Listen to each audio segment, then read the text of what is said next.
আসসালামু আলাইকুম। প্রতিবাদ কণ্ঠ টেলিভিশনের পক্ষ থেকে সবাইকে স্বাগতম। আপনাদের সাথে আছি আমি মোহাম্মদ নজরুল ইসলাম। দিনাজপুরের বোচাগঞ্জে ছাত্র জনতার চাপের মুখে পদত্যাগের ঘোষণা দিলেন উপজেলা পরিষদের চেয়ারম্যান আফসার আলী। বিষয়টা নিয়ে তোমাদের সঙ্গে আলোচনা হবে, অসুবিধা কি?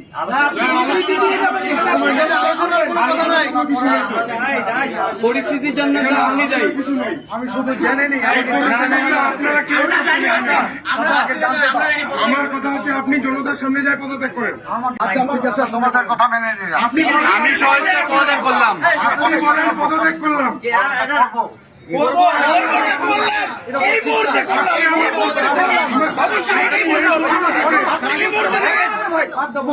কি আছে করো, আমাকে কি করো?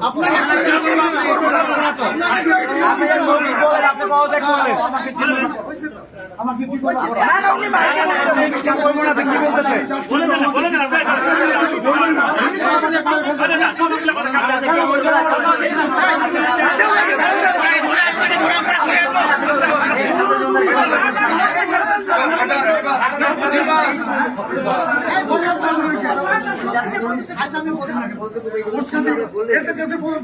নিয়ম নাই।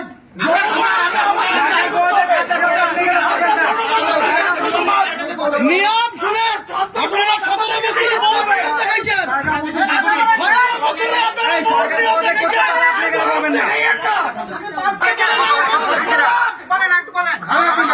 আমি পদত্যাগ করলাম।